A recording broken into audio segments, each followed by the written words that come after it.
Okay, on page 26 in your math book, it says commutative property. You can add or multiply numbers in any order. So let's write that down. You can add or multiply numbers in any order. There's some on the shelf. Okay, let's do some examples. So let's write that down. Examples. 18 plus 9 is equal to, and then if I flip them and do a different order, I'm still going to get the same answer, 9 plus 18. And notice how it said I can add or multiply numbers in any order, so let's do one in multiplication. If I have 15 times 2, that is equal to 2 times 15.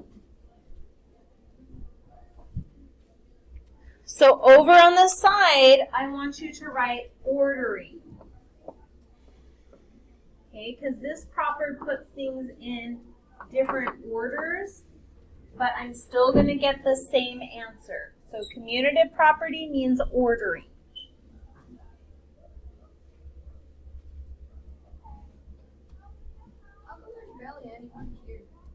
Okay, on associative property in our book it says when you are only adding or only multiplying, you can group any of the numbers together. But notice that word only. You have to be only adding or only multiplying. So let's write that down. When you are only, underline only, adding or only multiplying,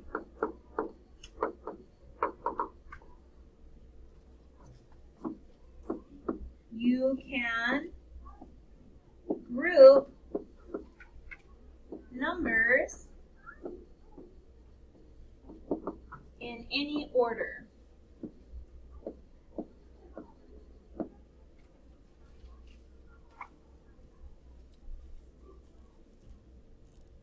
Okay, and next to this one over here, associative property, I want you to think of grouping. So write that along the side over here. This is where we can put them in different groups and still end up with the same answer. Are we supposed to be writing this? Yeah, you're taking this down on your notes. Okay, so examples. Let's do some examples. And you're going to notice that since I'm grouping these, I'm going to be moving my parentheses around. Okay? So, examples. Okay. I have parentheses. 17 plus 2 parentheses plus 9. And how could I regroup these and get the same answer? Well, since I look across here and I see all adding, I know that I can move those parentheses around and it doesn't matter. I'm still going to get the same answer. So I'm going to use my 17 again, but instead, this time, I'm going to add 2 plus 9 first. So I'm going to do 17 plus parentheses 2 plus 9. So see how I did them in a different order? Instead of adding 17 plus 2 first, over here I'm going to add 2 plus 9 first. But it doesn't matter because according to associative property, I'm going to get the same answer. Okay? It also works with multiplication. So I have my parentheses, 12 times 2 parentheses times 4. Okay? Now, according to associative property, when I look across and I see all multiplication signs, I know that I could also go and multiply 2 times 4 first, and I'm still going to get the same answer. So now I'm going to have my 12 times parentheses 2 times 4. Notice I have the same numbers. I just changed my grouping. Instead of multiplying 12 times 2 first, I'm like, no, I'm going to do 2 times 4 first because I think that'll be easier. And I know, according to this property, I can move those parentheses and still get the same answer. Okay? So if you look at a problem and you see all multiplication signs across, then you know that you could multiply them in any order, group them in whatever order, and you're going to get the same answer. Same thing goes as if you see all addition signs.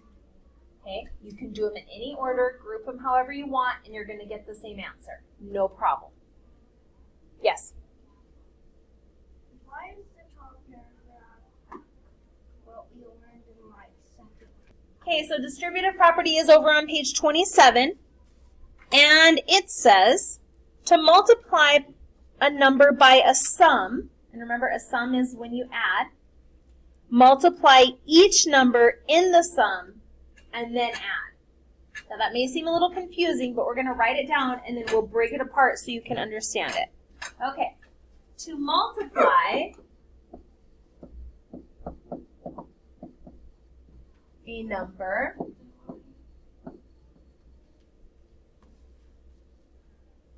by a sum,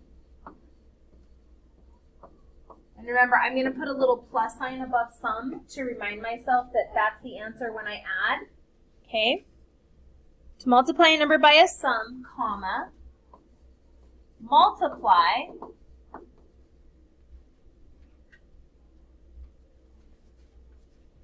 by each number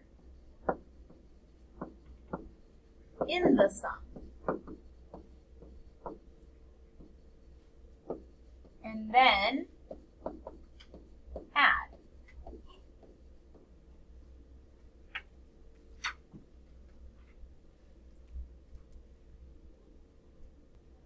Okay, let's do an example.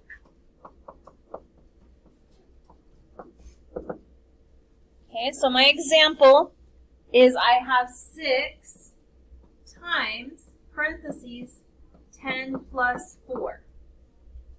Okay, which means I'm going to multiply everything on the outside of the parentheses by everything on the inside of the parentheses.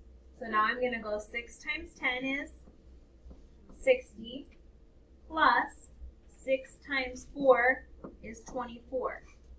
So what I did is the 6 was on the outside, and kind of picture that as like a mom who's standing outside the school and all the kids inside the school want a piece of candy from the bag. Okay? So she's going to be very busy, this 6, because she's got to get to all the numbers on the inside of the parentheses. She has to multiply. In this case, she was making sure every number got candy. Okay? So 6 times 10, 6 times 4. If there was a whole line of numbers, 6 would have to keep multiplying again and again and again by every single number. Okay? So after I have multiplied every number, then I'm going to add those numbers together. So now 60 plus 24 is 84. And 84 is my final answer. Okay, now that we've talked about what these mean, we're going to go do some practice problems. So let's go further down the page. Okay, on example 1, it says use the commutative property to group the numbers so they can be easily added together. Okay, so look at these numbers over here. Do you see some numbers? I don't have to go in the order that they have them. I can put them in a different order so that I can add them together easily. Do you see some numbers that you could add together easily? Hint, they would come out as nice even numbers. What do you think? 3 and 15. I do think those are easier to add together, but that's going to be 18, and it doesn't come out evenly. 3 and 5.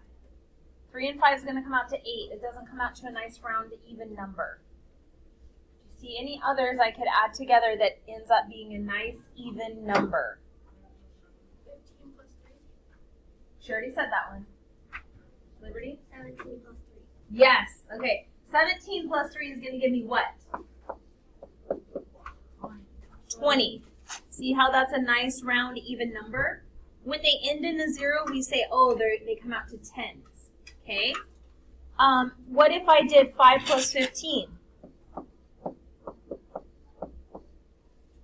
20. That one it comes out evenly too, doesn't it?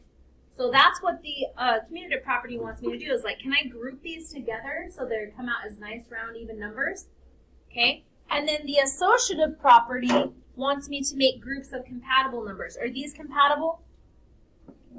Yeah, 20 and 20 is super easy to add together, and I get my answer. Okay, let's try the next one. Now I have multiplication.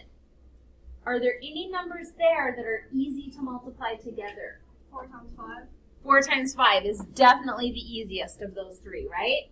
So I think to myself, 4 times 5, and that equals 20.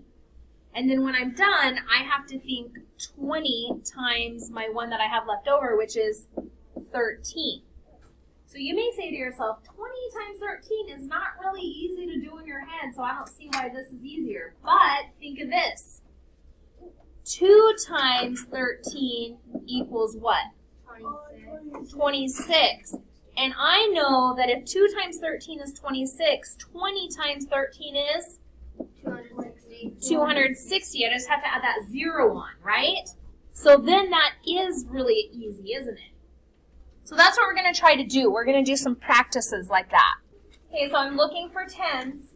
What numbers can I group together? 12, 9, and 11. Okay, so let's write these down. 11 plus 9, 13 plus 7. Add them together. They're compatible now. Is that easy or what? Okay, try to do 2 and 3 on your own, looking for tens, and then we'll check them on the board. Okay, so this person put 18 and 32 together and 19 and 11. I agree. So they must have said 18 plus 32, they went 20 plus 30 was 50. And then 19 plus 11, so 20 plus 10, 30. Okay, so 30 plus 50 was 80. Okay. I would have wrote this down so that I could see it a little easier than having to think all that in my head. Okay, like this.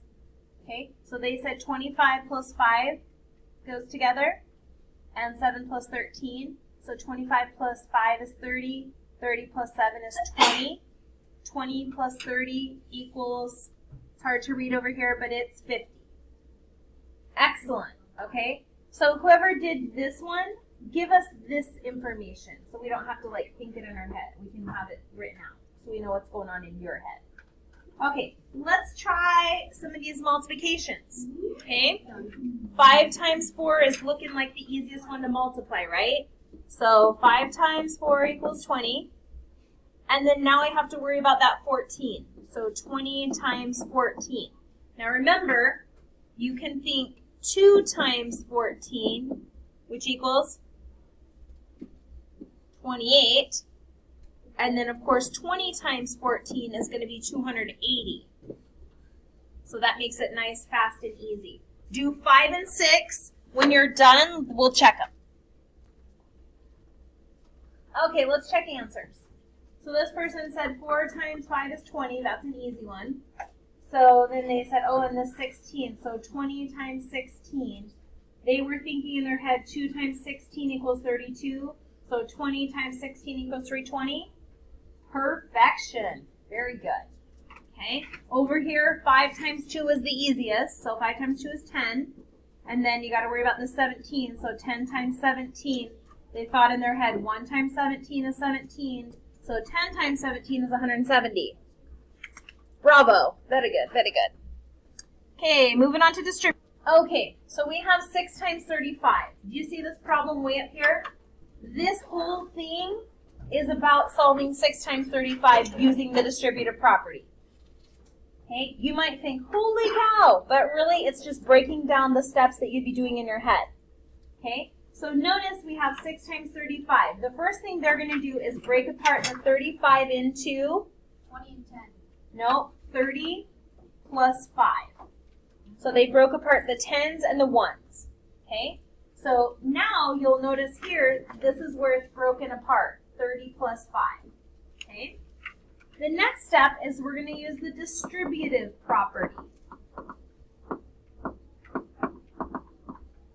And what the distributive property does is, let's say you give me one piece of paper and I have 4 or 5 friends that need some paper. So I'm going to have to tear that paper up and distribute it to all my friends to share it. So that's what I have with 35. I have 35, and how can I break it apart so it's going to